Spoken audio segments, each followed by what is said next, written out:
네, 안녕하세요. 저는 너에게 가는 길을 연출한 변규리입니다. 만나서 반갑습니다. 저희가 오늘 그 예매창에 이제 뭐 이렇게 안 되어 있지? 막 이렇게 해서 되게 고민하면서 왔는데 오늘 오니까 엄청 현장 예매를 많이 해주신 관객분들이 있어서 엄청 감사하다고 생각하면서 극장으로 올라왔습니다. 그러면 오늘 저희 인디 토크 같이 해주실 주인공 나비님, 그 다음에 성소수자 부모 모임의 하늘님 지인님 모시고 같이 이야기해 보겠습니다. 큰 박수로 맞이해 주세요.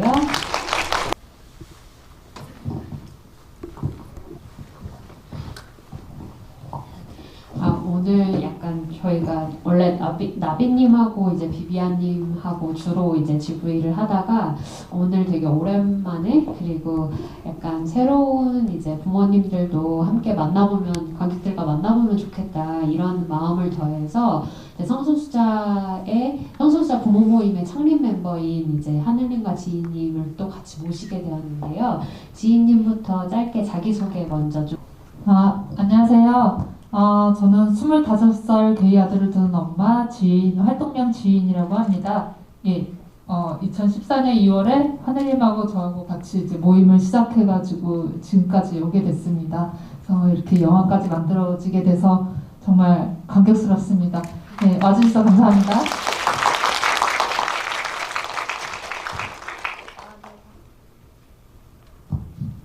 네, 반갑습니다. 저도 성소수자 부모 모임에서 활동하고 있고 게이 아들을 둔 엄마이고요.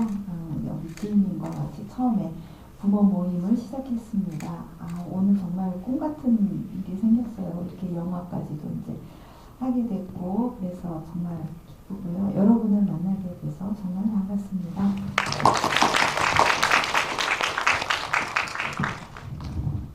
안녕하세요. 저는 성소수자 부모 모임에서 활동하고 있는 나비라고 하고요. 제 아이는 28살 바이젠더 팬도맨틱 에이섹슈얼로서 트랜지션 마치고 현재 FTM 남성으로 살아가고 있습니다. 만나서 반갑습니다.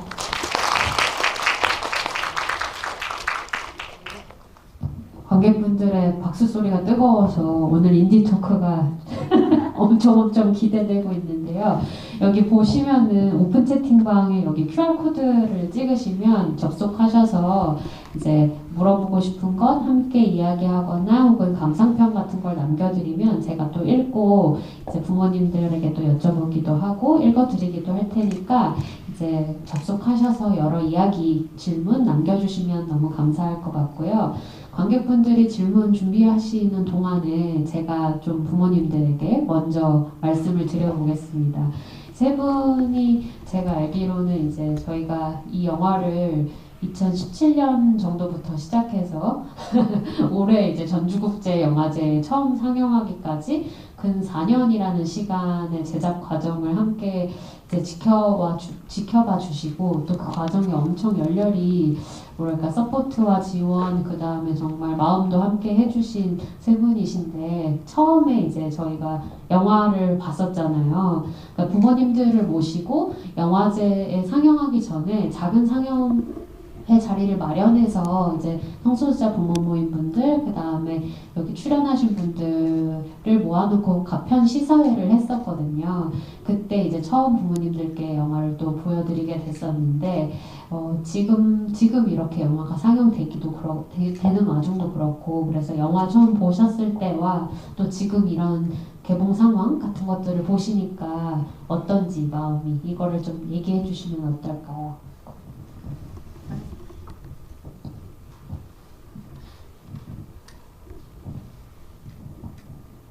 처음에 이제 그 연문영치마에서 이제 상영하기 전에 먼저 이제 저희들에게 그 시사회를 먼저 하셨어요. 그날 제가 그 영화를 보면서 정말 많이 감격을 했고 그때가 몇 월이었죠? 올 초였죠? 올 초였는데 우리 부모 모임이 생긴 지 2014년 1월, 2월 그때 이제 시작을 했는데 이렇게 이런 영화까지 나오다니 그래서 정말 감격을 했고요. 그리고 우리 활동가 분들 정말 너무나도 대단하신 분들이고 또 그 영화 속의 주인공이신 나비님, 비비안님께 저는 정말 그때부터 정말 지금까지 존경하기로 했습니다. 정말 너무너무 감사하고 이게 그 다큐 영화라는 게 자기 내 집안을 다 탈탈 털어서 다 보여주는 거잖아요. 그러니까 내가 누군가에게 내 집안의 모든 것을 다 보여준다는 게 사실은 쉬운 게 아니에요. 그거를 서슴지 않고 다 보여주신다는 거에 대해서 저는 정말로 감사하고 저희 활동가 분들이 다 그런 마음으로 지금 활동을 하고 계시거든요. 그래서 너무나도 든든한 그런 부모님들과 같이 있다는 것만 해도 저는 너무나도 행복하고 정말 든든하고 정말 앞길이 꽃길 같습니다. 네.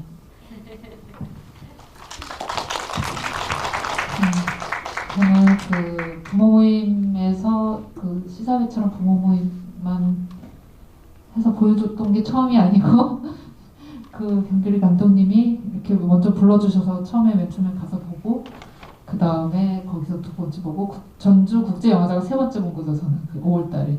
네, 그때 극장에서 봤을 때는 정말 너무 감격해갖고 계속 울었어요. 제가 처음에 봤을 때 안 울었는데 네, 그때는 굉장히 심각하게 보느라고 그랬고 그 다음부터는 너무 감격스럽고 지금 제가 오늘도 안 봤는데 8번을 봤거든요. 그래가지고 네.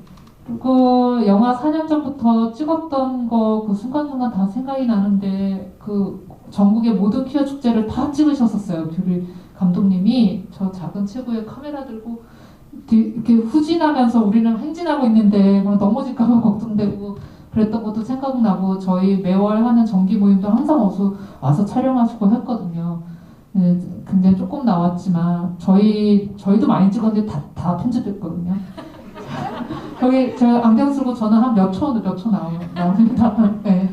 네. 그런데 정말 이렇게 구성이랑 너무 다 잘 짜주시고 두 분 가족이 딱 이렇게 얘기가 중심으로 나오니까 영화가 전체적으로 다 잘 살고 집중해서 볼 수 있게끔 돼서 더 좋았던 것 같고, 네. 그래서 굉장히 감격스러웠습니다. 하여간에 그 나중에 다 편집된 다음에 봤을 때도 네, 와 우리가 변규리 감독님 만나길 너무 다행이다. 너무 잘 행운이었다 생각했습니다. 사실 지인님이 이 영화를 처음에 제가 기획하고 막 이제 논의를 시작했을 때 지인님이 엄청 이 영화에 대해서 되게 조언이나 그 다음에 부모님들이 어떻게 활동하고 계신지 어떤 이야기들이 내부에 있는지 이런 얘기들을 되게 잘 전달해 주시고 되게 많이 도움이 됐었어요. 그래서 사실 너에게 가는 길이라는 제목도 지인님의 어떤 그 이야기들 안에서 이제 탄생한 제목이기도 한데 그래서 지인님이 엔딩 요정으로 영화에 등장하십니다. 저도 한마디. 네, 나비님도. 오늘 다른 GV하고 조금 다르네요. 조금 제가 감회가 난다는데 영화 만들 때나 실은 어떤 언론에서 이제 저희 촬영한다고 할 때 저희 지인님이 그 취재팀을 데리고 뭐 한 2-3시간씩 교육을 시켜요. 그리고 이제 검증을 하죠. 혹시 이 이슈를 선정적으로 소비하지는 않을런지 그리고 만약에 그렇게 되면 우리가 법적으로 문제 삼을 수 있다. 이렇게 보면서 또 그분들한테 이제 그분들이 보통은 어떤 호의나 혹심을 갖고 왔다 하더라도 잘 모르시잖아요. 3시간 이상씩 교육을 시킵니다. 교육 다 시키고 그리고 검증하고 그리고 내고 또 사전에 가편지 보면 달라. 우리가 오케이 하면 그때 방송을 할 수 있다. 이런 것도 다 하세요. 그 많은 언론들하고 다 하시고.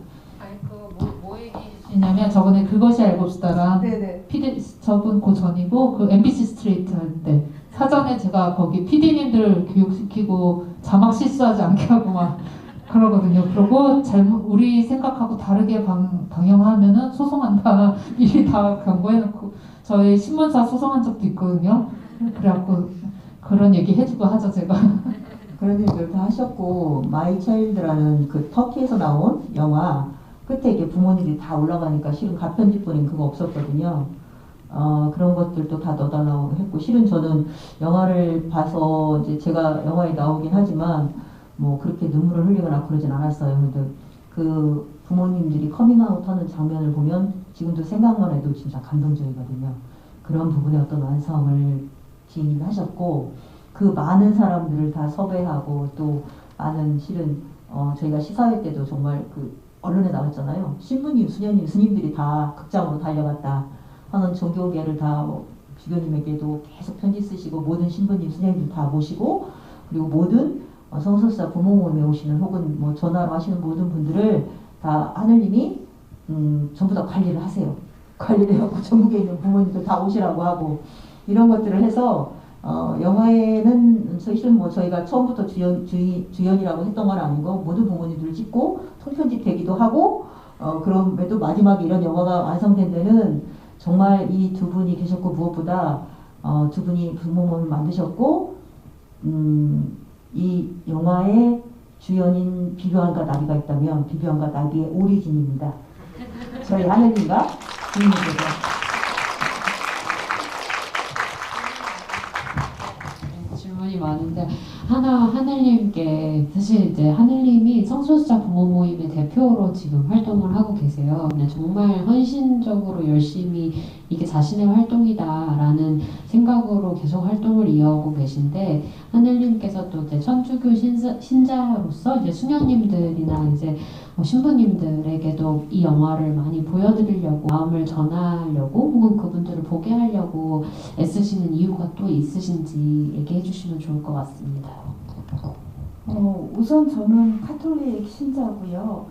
그리고 제가 영세한 거에 대해서는 전혀 후회가 없고 제가 카톨릭 신자라는 것을 정말 다행스럽게 생각하고 있고 그런데 제 아들이 동성애자고 이제 그런데 카톨릭에서는 성소수자에 대해서 전혀 언급을 안 하고 있는 게 전 너무 이상했었죠. 이제 그렇게 하면서 세월이 지나가면서 활동을 하면서 어떤 계기가 됐을 때 제가 이제 신부님이나 수녀님이 이제 이렇게 연결이 좀 되면 그분을 이제 절대 놓치면 안 된다 이런 생각을 하고 그분들과 이제 연결고리를 시작을 해가면서 그분들의 이제 생각의 지평을 저 역시도 처음에 이제 아들이 동성애자라고 했을 때 제가 굉장히 무지했었거든요. 그래서 처음에 만난 이제 지인님도 자료를 많이 찾아보시고 또 논문까지 쓰신 분이에요. 그래서 그걸 통해서 제가 많이 배웠거든요. 그래서 저도 배우니까 저도 또 전달을 해줘야 되잖아요. 저는 그걸 열심히 우리 종교계에 계신 분들한테 열심히 전달을 했고 또 사실 올 4월 달에는 또 이제 천주교에서 처음으로 다리놓기라는 성소수자를 이해할 수 있는 친화적인 그런 책이 사실 우리나라에서 처음으로 나온 책이 있어요. 다리놓기. 그거를 한 수녀님께서 저하고 한 5, 6년 이렇게 같이 이제 계속 대화하고 그렇게 했고 저희가 재작년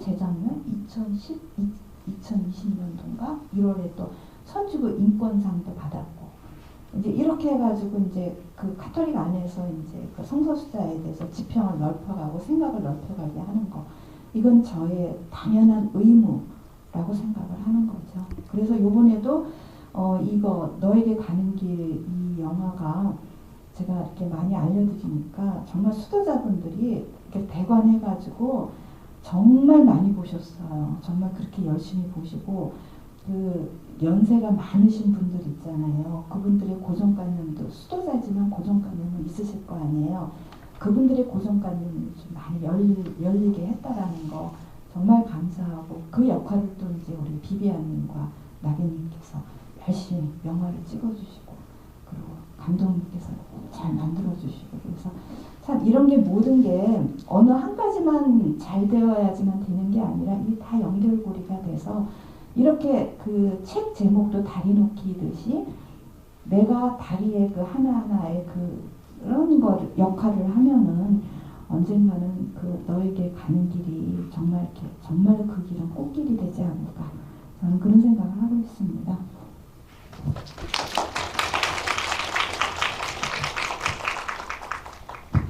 네, 관객분들이 되게 많은 질문을 이제 올려주시고 있는데요. 지금 이게 올라오는 질문 중에 하나가 영화 정말 잘 보았습니다. 지원님이 해주신 건데 덕분에 많이 울고 웃었어요. 오늘 영화 보기 전부터 궁금한 점이 있었는데요. 나비님과 한결님께서 함께 저녁 식사를 하시는 장면, 그 나비님께서 바나나를 기미상궁 하시는 그 장면입니다. 등장하는 음식이 찜채라고 하던데요. 혹시 비거니즘 실천을 하고 계신 건지 관심이 있은 건지 여쭤보고 싶습니다. 다큐멘터리에서 이렇게 음식에 관심이 많고 강아지에 관심이 많아서 정말 깜짝 놀랐습니다. 찐딱, 간장 찐딱처럼 보이는데 실은 저희 한결이가 비건이라 버섯 찜채, 버섯 뭐 감자, 뭐 당근 그런 걸로 찜채를 해서 만들어줬고요. 한결이는 비건이고 저는 비건을 조금 따라 하려고 애를 좀 쓰고 있고요. 아무래도 저도 이제 이쪽에 인권 쪽에 관심이 있다 보니까 덕분에 이제 저희 아이 덕분에 뭐 인권, 소수자에 관한 거 그런 부분을 제가 수강관 인권에 관련해서도 실은 되게 칭찬받는 일이었거든요. 조직 내부에서 조금 위협을 받아도 국민들한테 칭찬받는 일이었는데 이 성소수자 이슈로 나올 때는 되게 막 악플도 많이 달리고 욕을 먹어서 정말 뭔가를 이건 그만큼 성소수자 인권이 열악한 거겠죠. 소방관이 고생하는 것도 사실이지만 그래도 국민들한테 칭찬받는 일인데 이 성소수자 인권은 정말 많이 힘든 거구나 싶어서 그럼 조금 더 관심을 갖자라고 하다 보니까 여러 가지 인권에 관심이 가게 되더라고요. 그래서 저희가 이제 계속 연계 활동도 하는데 그러다 보니까 뭐 동물권이라든가 정말 동물권이라기보다도 요즘 비인간에 대한 어떤 관심 그리고 그러다 보니까 이제 비건에 대한 관심도 자연스럽게 갖게 되고 사회생활을 하고 있지만 뭐 완전히는 아니더라도 조금씩 그런 쪽에 좀 실천하고 싶다 이런 생각을 하고 있었고요. 저희 강아지가 서열 1위이죠 저희 집에서. 제가 비키니 상국이니까. 저희 강아지도 제가 이제 서울에 요즘 노조 위원장 때문에 이제 전임을 하고 서울에 올라와 있거든요. 그러느라고 서울 쪽방에서 바쁘기도 하고 강아지를 데리고 있을 수가 없어서 뭐 여러 가지 덕분인지 때문인지 한결이가 강아지를 키우고 있고 한결이가 좀 되게 저 영화 나올 때 실은 저는 이 작년이었는데 저 영화 찍을 때가 스위스 관련한 그런 얘기를 할 때가 작년이었는데 이 영화가 올해 개봉될지 내년 개봉될지 몰랐지만 그때까지 정말 내가 내 아들하고 같이 이걸 볼 수 있을까? 그렇게 생각할 만큼 심각했었어요. 다행히 영화 나오고 나서 조금 더 힘이 든 것 같았고 그래서 지금 저희 신통이를 저희 한결이가 케어할 만큼은 좀 컨디션이 좋고 에너지가 올라온 것 같아서 다행이고 감독님께 감사하고 있죠. 사실 트위터를 저도 막 검색을 하는데 트위터에서 오늘 너에게 가는 길 보고 찜닭 먹으러 간다 이런 트위터가 되게 많이 올라오는 거예요. 근데 어떤 분이 한결님이 드신 건 찜채입니다 막 이런 걸 또 올려주셔서 다들 어떻게 아시는 걸까 너무 궁금했는데 오늘 확인하러 오셨군요. 또 다음 질문 이어갈게요. 이 질문이랑 또 제 질문을 같이 엮어서 말씀드리면 될 것 같은데요. 감독님, 나비님, 하늘님, 부끄러워하는 라이언님께서 지인님 이렇게 GV 열어주셔서 감사드리고 와주셔서 감사합니다. 트위터를 보면 한결님이 담배를 넘나 맛깔나게 피우신다고 하시는데 정말 맞는 것 같아요. 어떤 흡연 욕구 장렬, 사실 우리나라엔 아직 자녀가 흡연한다고 하면 그것도 되게 간섭하는 경우가 많은데 누군가에게는 스트레스 해소가 되기도 하거든요. 그런데 나비님이 묵묵히 재판 전에 흡연구역에서 한결님과 함께 기다려주시는 모습이 왠지 모르게 참 인상적이었어요. 사실 감독님께 드리고 싶은 작은 질문이긴 한데 너에게 가는 길에서 0이 팔자 모양으로 되어 있는데 이건 연결고리를 의미하는 건가요? 큐어의 큐인가요? 이렇게 막 얘기를 해주신 분이 있는데 사실 그 트위터에서도 SNS에서도 그게 어떤 뜻인지 궁금해 해주시는 분들이 있더라고요. 근데 저희가 그 디자인 업체에 사실 너에게 가는 길에 어떤 타이틀 디자인을 의뢰를 했었어요. 근데 여러 시안을 이제 받았었던 중에 아무래도 이제 너에게 가는 길에 어떤 연결고리의 느낌이 좀 있으면 좋겠다라고 이제 했었는데 또 디자인 업체에서 그거를 이렇게 딱 해서 주셨고 퀴어의 Q의 의미도 있고 약간 연결고리의 의미도 있지 않을까 이런 그런 느낌으로 저희가 저 시안을 선택하게 됐는데 관객분들이 너무 잘 읽어주시는 것 같고요. 제가 세 분에게 좀 드리고 싶은 질문은 사실 이제 뭐 흡연이라던가 혹은 술이라던가 이거는 약간 성 정체성이나 성적 지향에 대해서 부모가 어떤 이해를 갖고 있는 것과 또 다르게 나의 자식이 어떤 그러니까 사회적으로 별로 좋지 않은 이미지가 있는 것 같은 것들을 하거나 할 때 하지 마, 뭐 싫어 이런 얘기들을 좀 하기도 하잖아요. 세 분의 경험은 혹시 약간 부모 모임을 하시면서 약간 그런 것들이 달라지셨는지 아니면 원래 좀 자식의 그런 선택들에 좀 존중을 해주시는 편이었는지 그게 좀 궁금한데 지인님부터 말씀해 주실까요?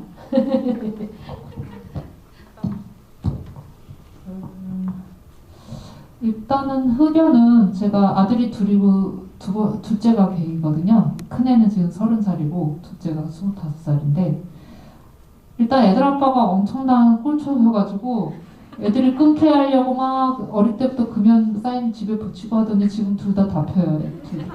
그래가지고 뭐 어쩔 수가 없구나. 나는 그렇게 보고 그냥 집 안에서만 못 피게 이 정도? 예.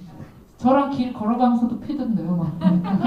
아들이 그냥 그거는 그렇게 별로 뭐 그런 거 없고 그거 말고는 뭐 근데 원래도 뭐 친구 집 가서 놀든지 금요일날 뭐 외박을 한다든지 이런 것도 고등학교 때도 그냥 하게 하고 원래 그러긴 했어요. 너무 이해가 가서 그랬는데 조금 더 이 커밍아웃 받은 후 그 다음부터는 정말 이렇게 하나도 그러니까 받아들여지지 않는 게 없는 것 같아요. 진짜 그러면 좀 이상한데 뭐 그것도 받아들였는데 이게 아니라 제가 약간 마음이 훨씬 더 많이 넓어지고 성장하고 막 이런 기분이 딱 드는 것 같아요. 그리고서는 전보다는 제 입장에서 더 생각했다면 애 입장에서 자꾸 더 생각하게 되고 그래서 그것도 다 애 덕분인 것 같아요.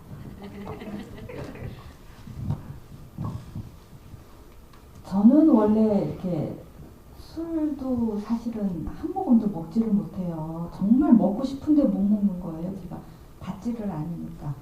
그리고 이제 담배는 사실 또 안 피워봤고.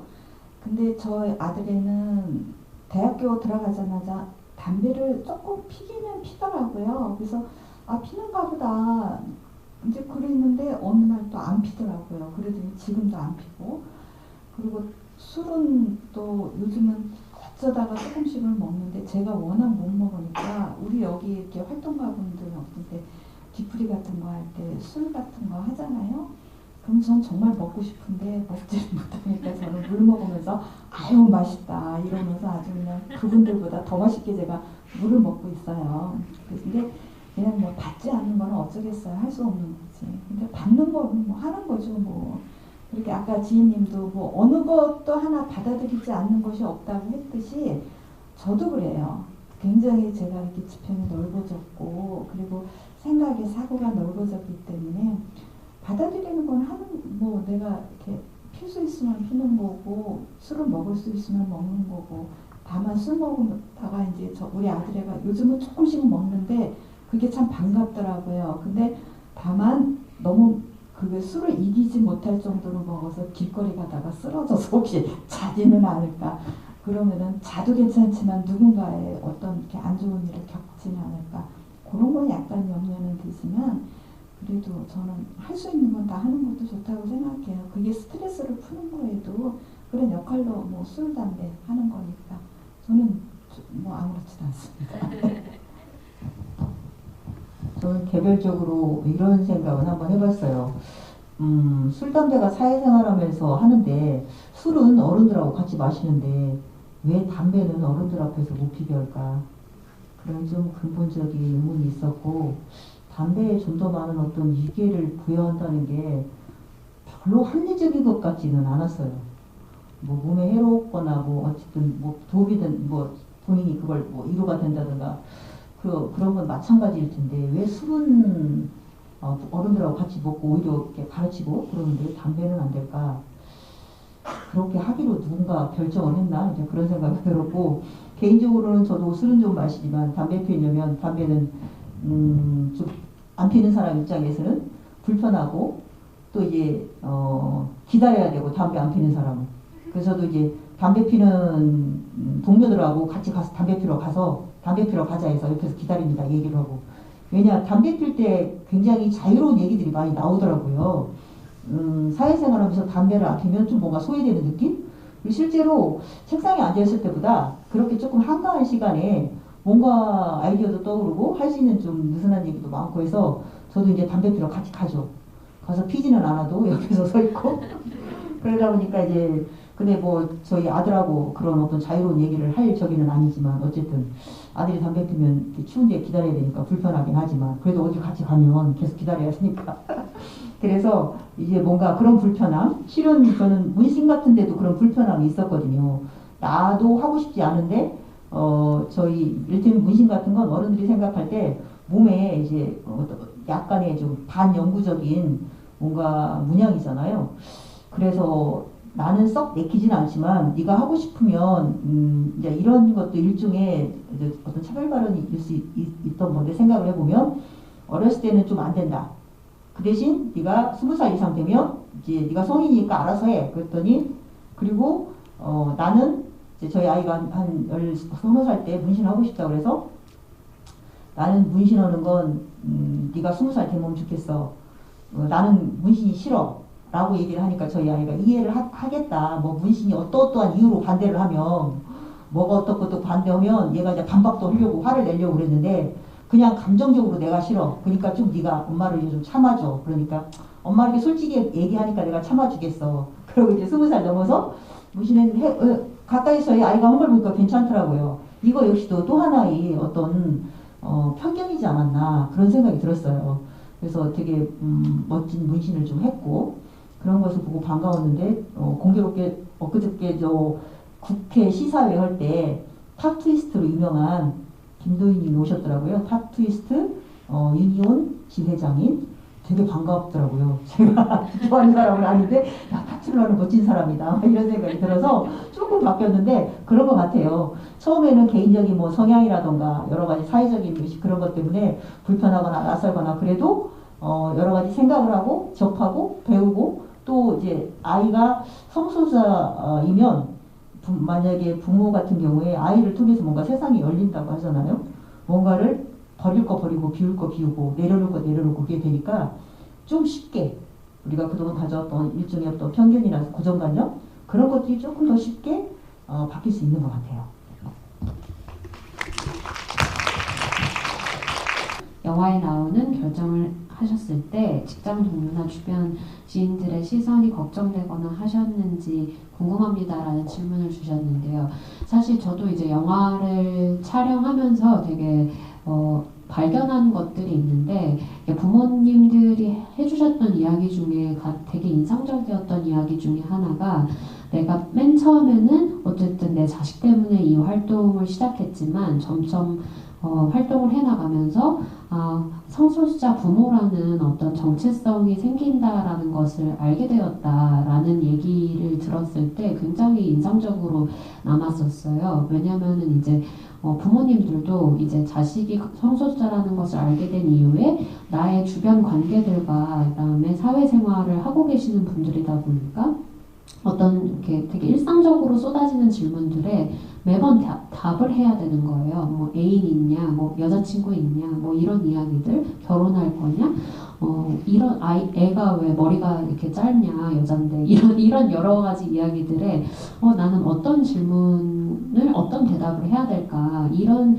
걸 마주쳤을 때 내가 성소수자 부모라는 어떤 정체성이 생기는구나. 그래서 내가 더 이 활동을 적극적으로 해 나가야겠구나 않냐라는 말씀을 들었었는데요. 세 분도 어쨌든 사회적으로 계속 활동하시는 영역들이 있으시고 그 가운데 이제 커밍아웃을 일부러 하기도 하고 또 어떤 식으로 이 사람들한테 이걸 알려야겠다 이런 마음으로 계속 활동하고 계신다라고 알고 있는데 이번에 나비님부터 한번 그런 경험담 혹은 어떻게 또 그렇게 말씀을 하고 계신지 말씀해 주시면 좋을 것 같습니다. 저는 일단 저희 아이가 어렸을 때 레즈비언인 줄 알았을 때 레즈비언 뭐 괜찮다?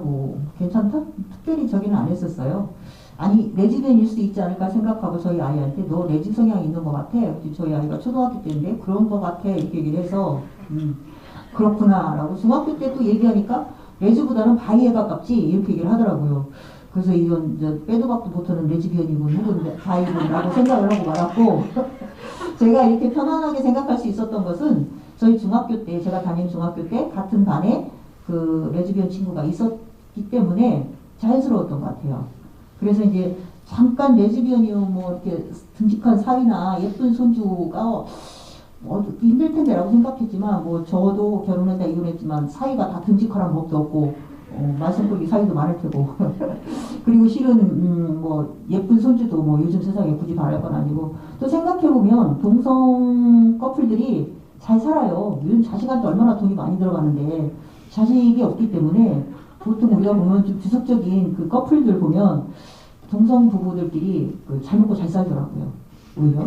그래서 뭐 지금 나중에 그걸 봐서 아 그렇구나 생각했지만 어쨌든 괜찮았는데 트랜스젠더는 주변에 제가 못 봤기 때문에 저희 아이가 어렸을 때부터 얘기했던 뭐 난 가슴이 없었으면 좋겠어라거나 자꾸 남자아이 옷을 입으려고 하거나 어떤 남자 줄에 서려고 하는 거 뭐거나 했을 때 제가 상처 주는 얘기를 좀 많이 했었거든요.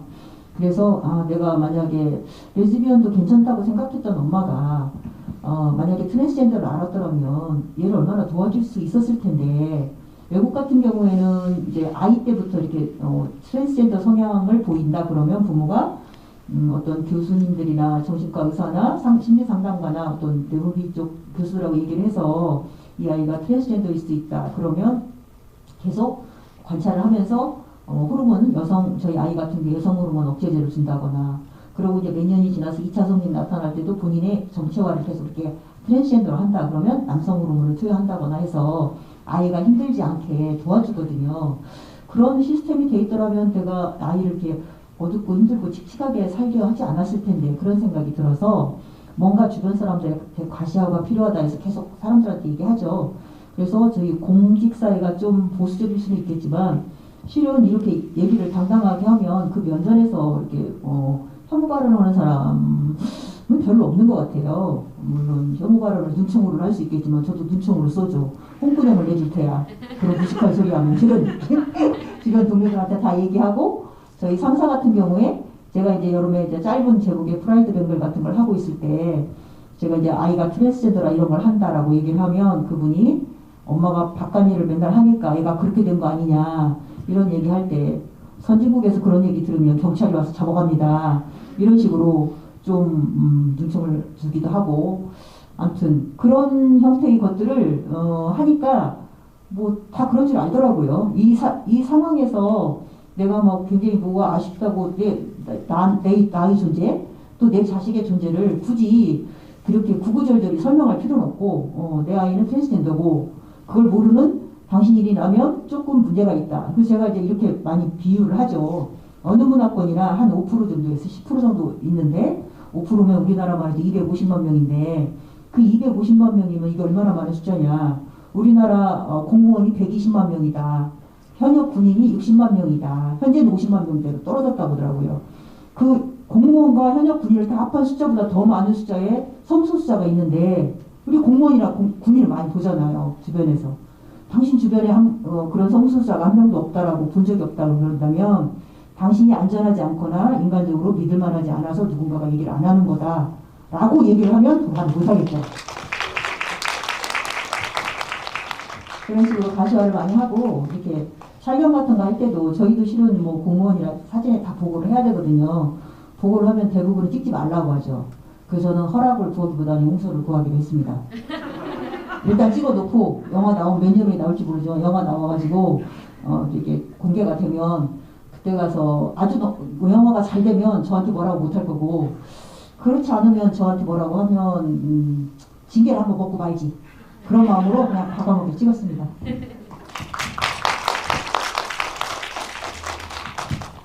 나비님 얘기를 제가 옆에서 열심히 듣다가 질문을 까먹었어요.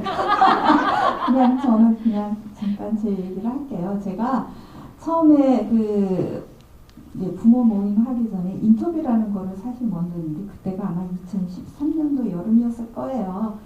그때 인터뷰하면서 사진이 아주 대문짝만하게 그때 지인님하고 저하고 이렇게 사진이 나왔었는데 그게 그 컴퓨터에 기사 거기에 잠깐 올라와 있었어요. 제일 첫째 줄에 올라와 있었고 그랬었거든요. 그러니까 저는 생전 처음 그런 인터뷰라는 걸 했고 얼굴을 드러냈었고 그때가 2013년이니까 꽤 오래 전이었죠.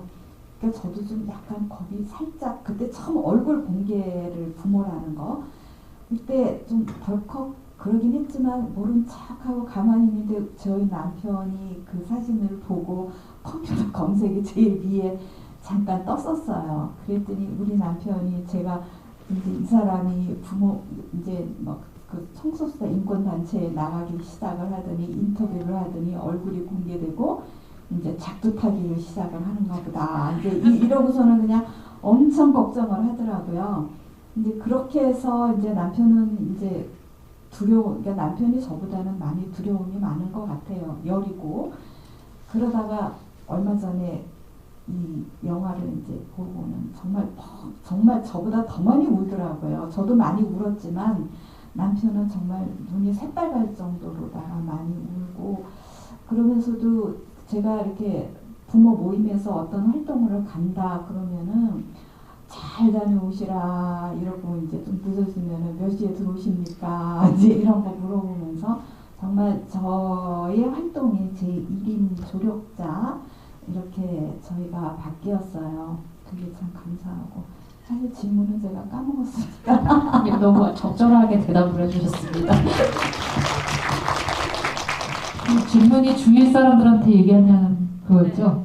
저는 이제 뭘 깨달았냐면 처음에 이제 부모회 하기 전에 아이가 개인 거 알았을 때 9년 전에 9년 네 그때 이제 막 울고 막 이렇게 지낼 때는 제가 심리 상담사인데 대학원에서 그런 거 하나도 안 가르쳐 주거든요. 그래서 전혀 몰랐었고 무지했었는데 그래갖고 막 울고 그러면서 얘기를 하면 주위 사람들이 아니야 아들이 잘못 알았을 거야 바뀔 거야 뭐 이런 위로를 하는 거를 느꼈었는데 나중에 제가 이제 자료도 많이 찾아보고 생각도 많이 바뀌었고 부모 모임도 하고 하면서 제가 커밍아웃을 한 번 할 때 1시간을 해요. 이제는 바뀌어갖고 설명 막 하고 씩씩하게 막 하고 그래서 내가 이런 활동도 하고 이런 거 얘기하면 사람들의 반응이 완전히 달라요. 진짜 나는 몰랐던 거 많이 알게 됐다 하면서 나도 지지해주겠다 응원한다 힘내라 이렇게 되더라고요. 그래서 남들한테 얘기를 할 때 이렇게 해야 되는구나 사람들이 이렇게 달라지는구나를 알았고 그 다음부터는 한 사람이라도 더 알려야 되겠다는 생각을 자꾸 갖고 살다 보니까 그동안 정말 처음은 새로 만난 지 얼마 안 된 사람한테도 말하고 계속 말하는 거예요. 그래서 저를 아는 모든 사람들은 다 알고 있어요. 전 지금.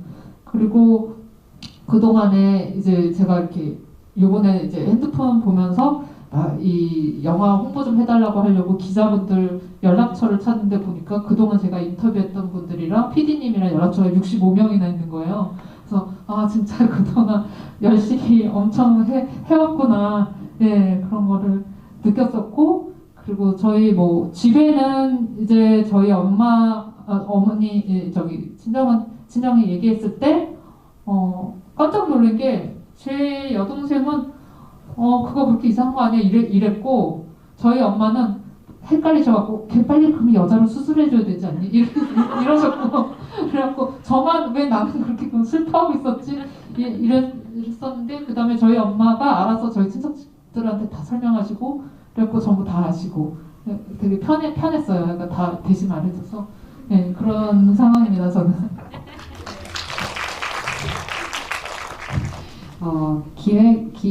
너무 재밌게 세 분 다 말씀을 해주셨고 영화가 어떻게 이제 기획됐는지에 대해서 이제 몇몇 분들이 이제 오산 참사나 그다음에 쌍용자동차 해고 노동자들 이야기, 그 다음에 비정규직 관련된 이야기들, 뭐 두 개의 문이나 공동정범, 이제 안녕히어로 플레이온 같은 작업들을 계속 만들어 왔었는데요.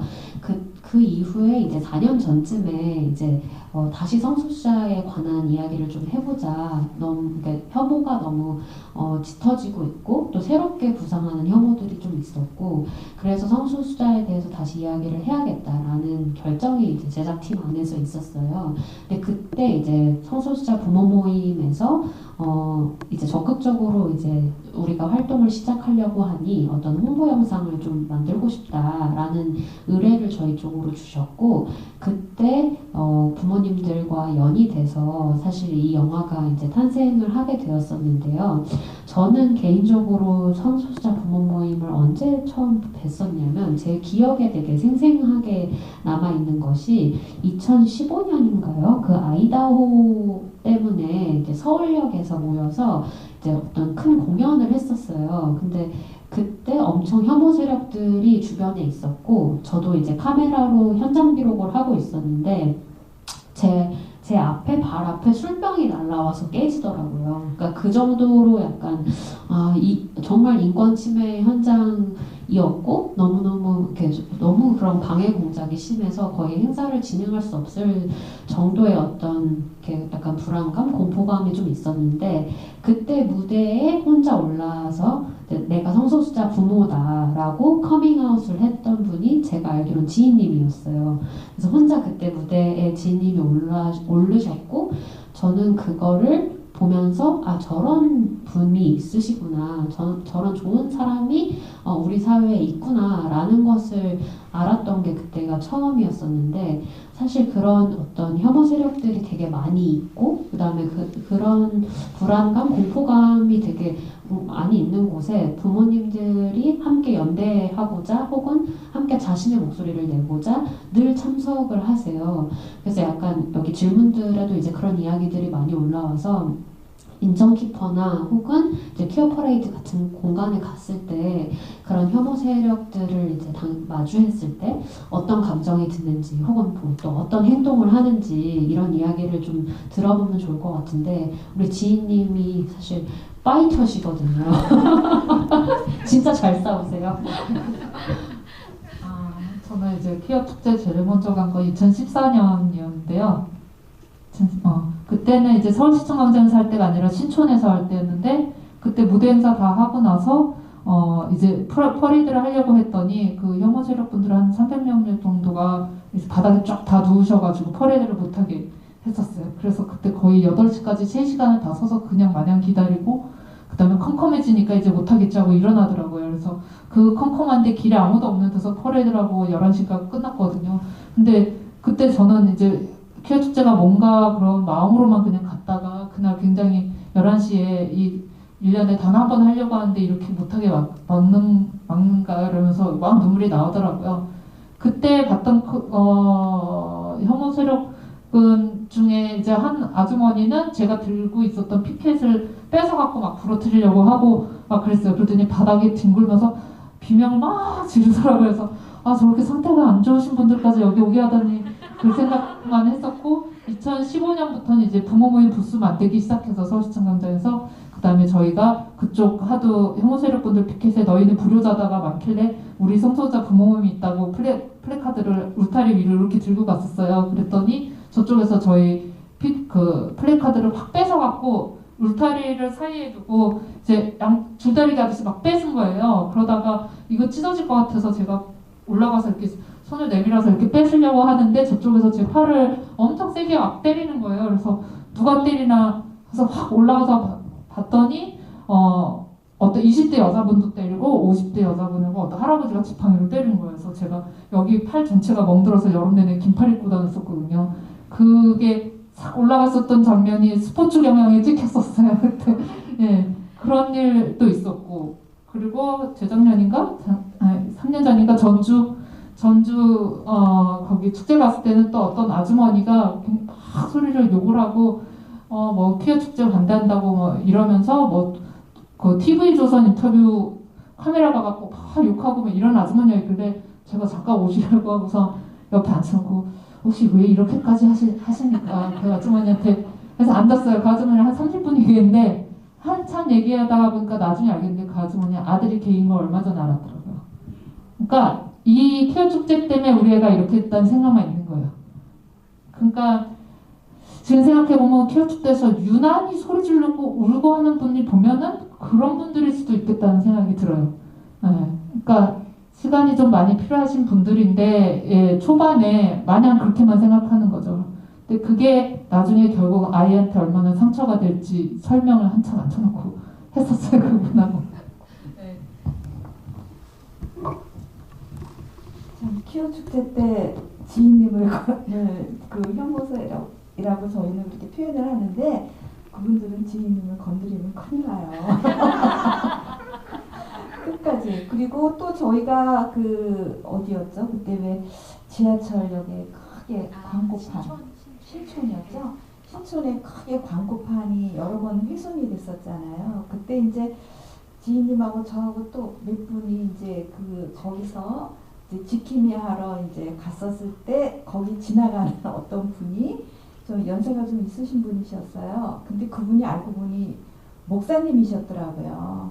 그 목사님이 지인님한테 걸려 들어가지고 1시간 이상을 강의를 듣고 저희 강의로 비싸거든요. 그분은 그냥 개인적으로 무료 강의도 들으시고 그렇기도 하고 또 그 영화에서 나왔듯이 인천 키오 축제 때 저는 원래 이렇게 소리를 막 지르는 사람이 아닌데 그날은 완전히 목이 다 잠겨져가지고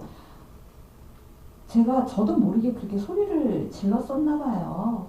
완전히 목이 잠겨가지고 그 다음 날까지도 뭐 말을 할 수가 없을 정도였었고 저는 이 영화 속에서 제가 몇 번째 봤을 때였는지 그때는 정말 제가 많이 울었는데 그날은 그 키오 축제 인천 때 한결 씨가 엄마한테 품에서 그렇게 막 울잖아요. 근데 나비님은 그래도 미소를 띠면서 이렇게 토닥토닥 해주는 거. 저는 그때 정말 많이 울었거든요.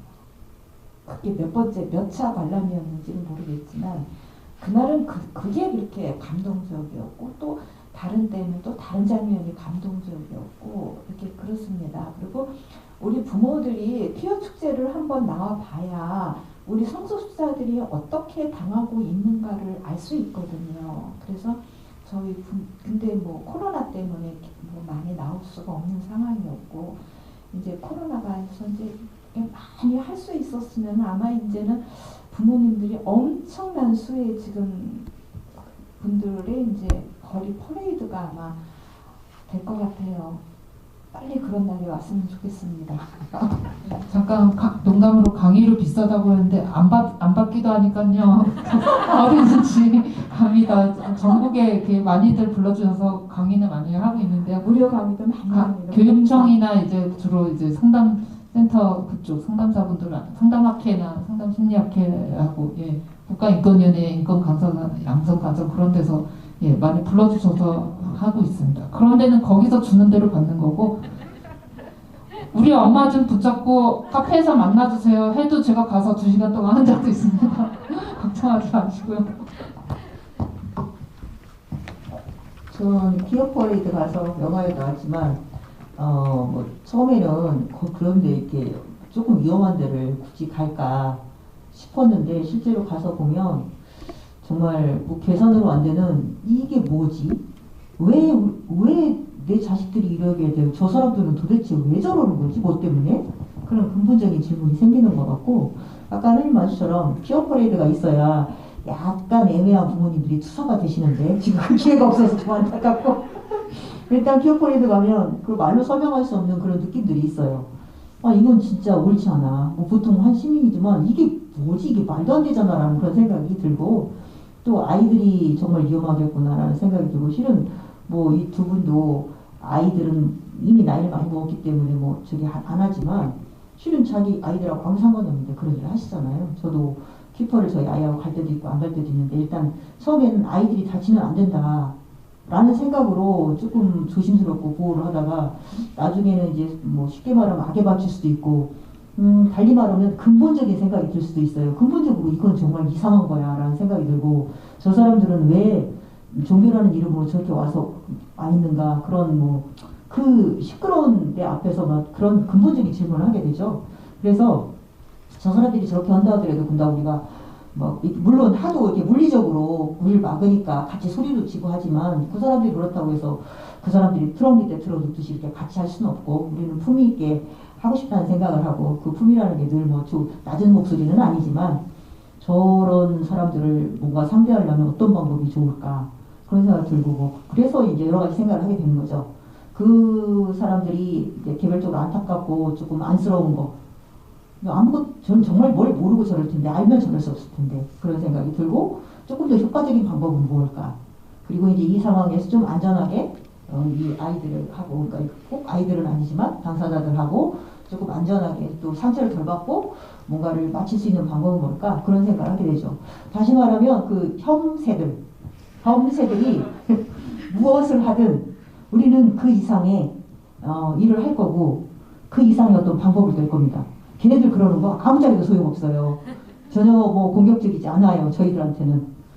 가끔 당사자들이 좀 상처받는 게 저희가 마음이 좀 아파서 그렇지 그 사람들이 어떻게 하든 우리는 또 다른 방법을 그리고 그 이상의 힘을 낼 거다. 그런 생각들을 하고 있죠. 그렇게 해서.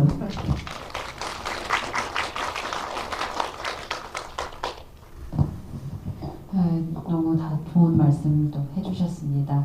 이제 저희가 이제 슬슬 좀 정말 이게 계속 토크를 하고 싶지만 슬슬 마무리할 시간들이 조금 되어 가가지고요. 이제 마지막 질문을 좀 받으면서 이제 각자 마무리 인사를 한번 해주시면 좋을 것 같은데요. 슈님께서 이제 오늘 영화 너무너무 좋았어요. 보다가 시도 때도 없이 수도꼭지 마냥 울어버려서 마스크 안에 홍수가 나버렸어요. 이렇게 좋은 영화 만들어주신 감독님, 나비님, 하늘님, 지인님 정말 감사합니다. 이제 감독님께 드리고 싶은 질문이 있는데 오랜 기간 편집하시면서 촬영본이 많아서 못 넣은 장면들 중에 뭐가 있는지 궁금해요 라고 질문을 또 주셨고 또 하나는 나비님, 하늘님, 지인님이 꿈꾸시는 다양한 사회란 어떤 사회인지 각각의 생각을 듣고 싶어요 라고 질문을 주셨는데요. 일단 제가 먼저 말씀을 드리고 이제 세 분이 이야기하시면서 마무리 인사 해주시면 될 것 같은데요. 그럼 정말 많은 분량의 촬영본이 있었고 이제 되게 연부동치마 안에서 함께 이제 구성을 하면서 이야기하면서 많이 걸러내기도 하고 선택을 하기도 했는데 개인적으로 굉장히 아쉬운 것은 이제 우리 신통이 강아지 신통이가 사실 되게 포토제닉해요. 그래서 카메라에 앞에서 되게 연기를 잘하고 이제 카메라를 들이대면 참 어떻게 그렇게 카메라를 잘 쳐다보는지 너무 신기할 정도로 근데 한결님하고 나비님하고 되게 보라색 머리 하신 그 한결님이 같이 그 산책을 하는 장면이 있어요. 그리고 신통이가 같이 산책을 하면서 사실 이제 개똥을 치우는 장면인데 정말 신기하게 저희가 이렇게 카메라를 들고 있는데 두 분이 저기 멀리서 있고 신통이가 카메라 앞으로 쫑쫑쫑쫑쫑 달려와서 이렇게 카메라를 보는 그런 되게 멋있는 장면이 있는데 그거를 너무너무 엔딩으로 하고 싶었어요. 근데 그 엔딩으로 장면으로 쓰고 싶었는데 이제 연부동치마 구성원들이 꼭 개 똥식 치우는 장면을 엔딩으로 해야 되냐고 그래서 안타깝게 이제 그 장면은 삭제가 되었지만 어쨌든 개인적으로 되게 좋아하는 장면 중에 하나이고요. 그리고 이제 세 분께서 이제 다양한 사회 혹은 이제 내가 앞으로 살아가고 싶은 사회가 어떠했으면 좋겠는지 적극적으로 제안을 해주셔도 좋을 것 같고 끝인사 같이 해주시면 좋겠습니다. 제가 좀 아까 잠깐 여기 질문에서 학교에서 어떻게 해줬으면 좋겠는지 질문하신 분이 있었어요. 근데 그게 잠깐 생각나가지고 저희 애가 굉장히 괴롭힘을 많이 당했었거든요. 중고등학교 때. 그러니까 나중에서 제가 이거 공부하고 하면서 알게 된 게 이제 미국이나 어디 교무실에 가면 선생님들이 책상 위에 무지개 깃발도 꽂아놓고 막 이래요. 그래서 제가 상담사들한테도 이렇게 내담자들이 상담 왔을 때 무슨 굿즈 같은 거 무지개라도 해놔야 편안하게 커밍아웃도 하고 상담할 때 솔직히 말할 거다 이렇게 가르치고 하는데, 그런 선생님만 있었으면 우리 애가 한 명한테만이라도 그냥 편하게 말할 수 있는 분이 학교에 있었으면 얼마나 좋았을까, 뭐 그런 생각 많이 들었거든요. 그래서 빨리 학교가 많이 달라졌으면 좋겠고 교육이 제일 먼저 바뀌었으면 좋겠고, 저도 어릴 때부터 이렇게 다양한 성전적성, 성적 지형이 있다는 것만 알려줬어도 제가 그렇게 아이한테 처음에 알게 됐을 때 막 불행할 거라고 생각하면서 아이 불쌍하게 보고 뭐 상처 주는 말도 하고 그렇게 하진 않았을 텐데, 그런 후회가 너무 많이 돼요. 그래서 교육이 정말 지금 바뀌어야 된다고 생각하고, 그리고 그 다양성이 어느 정도 다양한가는 자꾸 공부하면서 많이 알게 되는데, 뭐 어느 학자는 4만 가지나 있다, 이렇게까지 말할 정도로 다양하거든요. 근데 뭔가 무슨 동성애자, 이성애자만 딱 둘로 나눠진 것처럼 잘못된 것도 문제이고, 그래서 이렇게 많은 다양한 사람들이 있다는 거, 그 속에 살고 있다는 거, 그리고 그렇게 과거부터 해왔었다는 것만 좀 알았었으면 정말 전혀 저는 그렇게까지 걱정이 안 됐었을 것 같아요. 그래서 그리고 상담하면서 수많은 당사자분들도 많이 보면서 정말 많이 다양하구나. 어쩌면은 우리가 배우고 있는 것보다도 많이 찾아본 유형 중에도 그거보다 더 다양했어요. 제가 상담하면서. 그래서 제가 계속 그렇게 교육이 잘 된다고 생각하는 거랑, 그 다음에 법 얘기 우리 오늘 하나도 안 했는데, 차별금지법이 왜 이렇게 안 되는가의 이유 중에 하나가 뭔지 아시나요? 차별받지 않을 권리 24가지 중에 여성, 장애, 나이도 있고요. 거기 어디에도 안 속하는 사람 없어요. 24가지 사실은. 근데 차별 두고 싶은 데가 사람들이 누구겠어요? 여성한테도 더 적게 줘야 되겠고, 장애 있거나 학력도 있거든요. 24가지에. 그거 차별을 두고 싶은 사람들이 성소수자라는 걸로 막 반대를 하면 이거가 통과가 안 되겠지 하면서 이거를 들고 일어나는 거거든요. 그러니까 사람들은 마치 차별금지법이 이 성소수자를 위한 법이라고만 생각을 하는 거예요. 모두를 위한 법인데.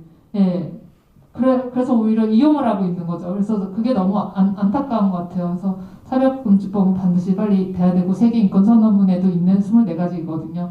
그래서 오늘 차별금지법 얘기는 한 번도 안 와서 해봤습니다. 네, 감사합니다. 네, 그 23가지에 속해 있는 우리 모든 사람은 23가지에 다 속해 있는 사람이거든요. 그 사람들이 모두가 다 평등해야 하는 거는 너무나도 당연한 거고, 이게 아직까지도 차별금지법이 없다는 것은 정말 우리나라에서 엄청난 불행이고, 그래서 이 다양한 사람들이 다 장점이 있잖아요. 그 장점들을 다 살리면서 우리가 같이 공존하는 그런 사회가 된다면 얼마나 좋겠습니까? 그런데 이 내 존재를 걸고 매일매일을 투쟁을 해야 한다는 그런 것은 정말 내가 가지고 있는 그 장점, 이것을 발휘할 수 없게 만드는 이런 사회, 이거는 있을 수 없는 거거든요. 그래서 하루빨리 차별금지법이 제정이 돼야 된다고 생각하고, 이 다양함이라는 것은 같이 어울릴 수 있는, 공존할 수 있는 사회이기 때문에 정말 그게 우리가 바라는 그런 사회라고 저는 보고 있습니다.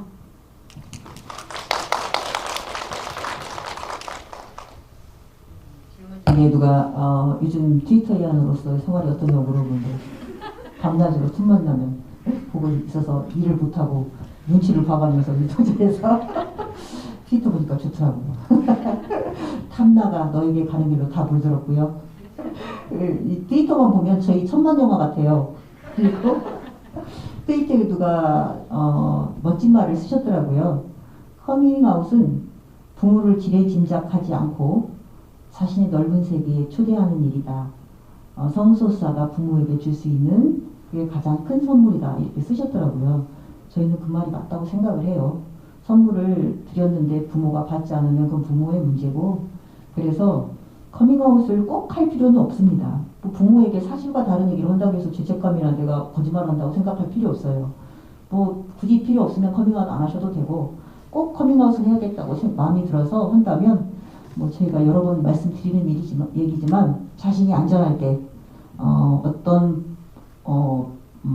불리한 말을 들어도 상처받는 말을 들어도 쓰러지지 않고 공간이나 경제적으로나 정서적으로 독립할 수 있을 때 커밍아웃을 하셨으면 좋겠고, 혹시 커밍아웃을 했을 때 부모가 뭐라고 한다 하더라도 그것이 너무 힘들면 안전 이별을 한다거나, 부모가 혹시 괜찮은 부모들은, 좋은 부모들은 자식을 시간이 걸리도록 이해를 하려고 그래요. 대부분의 부모들은, 많은 부모들이 이해를 하려고 하시는데 이제 그런 시간을 물론 들여야 되겠지만, 만약에 그게 안 되는 부모면 그렇게 좋은 부모가 아닌데, 그렇게 좋은 부모가 아닌데 자식이 꼭 좋은 자식이 되려고 혼자 애쓸 필요도 없고, 또 본인의 어떤 존재가 부서질 만큼 힘든데 어떤 가족의 평온을 깰까봐 뭐 힘들어할 필요도 없다고 생각을 해요. 이런 커밍아웃이나 어떤 이런 성숙사라는 이유 때문에 부모가 자식을 버릴 것 같으면 버림받기 전에 먼저 부모 버리시고 자신의 존재를 좀 편안하게 생각을 하셨으면 좋겠고, 어떤 상황에서도 우리 진짜 성숙자 부모 모임에서 하시는 말씀이에요. 우리 아버님이 천주교 신자이신데 우리는 하나님의 귀한 특별한 일부다. 그래서 저희는 성숙자 자식이 우리에게 주어진 하느님의 스페셜 에디션이라고 생각을 하거든요. 부모로서 자신의 정체성이 아주 중요한 부분이라고 자식이 생각하기 때문에 저희가 그걸 접근하게 되면 그렇게 받아들일 수 있죠. 그런데 이제 만약에 계속 혐오 발언을 한다거나 그러면 그것 때문에 어떤 가족의 평온을 깼다고 너무 죄책감 갖지 않으셨으면 좋겠고, 어떤 상황에 대해서도 자신이 좀 당당한 존재를 생각하셨으면 좋겠고, 어떤 다양함이라고 하는 것은 마땅해야 되고요. 최재천 교수라고 세계적으로 유명한 석학 교수님이 있으시잖아요. 생물학자. 그분이 그러시잖아요. 자연은 순수를 혐오한다. 다양해야만 살 수 있고 다양해야만 진화할 수 있고 살아남을 수 있습니다. 그게 생명이죠. 어떤 통일이나 회귀를 바란다면 망하거나 죽거나 도태되겠죠. 마땅히 다양한 것은 우리가 살기 위해서 필요한 일인데 그걸 거부하는 사람들이 이상한 사람들인 거죠. 여러분들이 존재에 대해서 좀 더 당당하고 그것도 좀 압도적으로 당당하셨으면 좋겠습니다. 감사합니다. 오늘도 어록을 제조해 주셨네요.